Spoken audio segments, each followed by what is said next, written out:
ஒரு 2 மேட்ச்ல duck out ஆனவனே இந்த சேசிங் மாஸ்டர் விராட் கோலியை மறந்துடுவீங்களா? அப்படி மறக்க விட்டுருவேனா? அடிச்சேம்பாரு 100.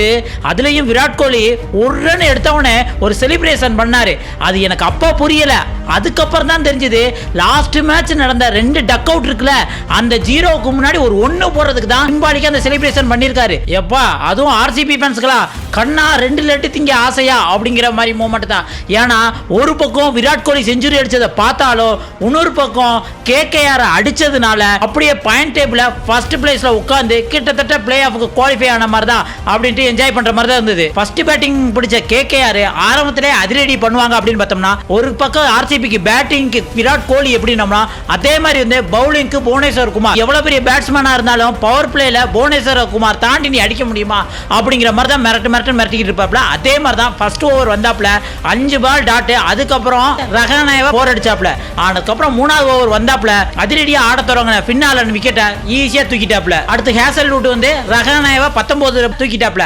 அதுக்கப்புறம் வேற யாரு? ரகுவன்சி தான் எப்பயும் போல கேகேஆர் காப்பாத்துற மாதிரி உசுர கொடுத்து பயங்கரமா விளையாண்டாப்ல. அதுலயும் 46 பால்ல 71 ரன், 7 4 3 6 கடைசி வரை நின்னு விளையாண்டாப்ல. அதோட கேமரன் கிரீன் ஒரு 32 எடுத்தாப்ல. அதுக்கப்புறம் அவுட் ஆயிட்டு போன பிறகு ரிங்கு சிங்கும் வந்து ஒரு 29 பால்ல 49 ரன் அடிச்சு கேகேஆர் ஸ்கோர் உயரதுக்கு முக்கியமான காரணமா இருந்தவங்க ரிங்கு சிங்கும் ரகுவன்சி தான். இதனால கேகேஆர் 192க்கு 4 விக்கெட் இழந்துட்டாங்க.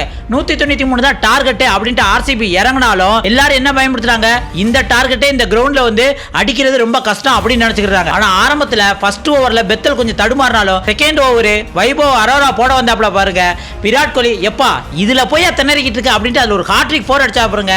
அங்க இருந்து ஃபார்மை புடிச்சுக்கிட்டாரு. பெத்தலும் வந்து இவ்வளவுதான் அடிக்கிறதுக்கு ஈஸி அப்படின்ட்டு அவரும் ஸ்டார்ட் பண்ண தொடங்கினாரு. ஆனா கார்த்திக் தியாகி பால்ல வந்து 15 ரன்ல அவுட் ஆயிட்டாப்ல. அதுக்கப்புறம் தான் ஆர்சிபியோட இன்னொரு நம்பிக்கை நாயகன் அப்படின்னா தேவ்தேவ் படிக்கல். அவர் வந்து பொறுமையாடி 27 பால்ல 39 ரன் அடிச்சுட்டு இருந்தாலும் இன்னொரு பக்கம் விராட் கோலி எங்கேயுமே அவரோட கேமை ஸ்லோ பண்ணவே இல்லை. ஆனா ஒரே ஒரு இடத்துல மட்டும் விராட் கோலியை கேகேஆர் தடுக்கிறதுக்கு நல்ல சான்ஸ் கிடைச்சது.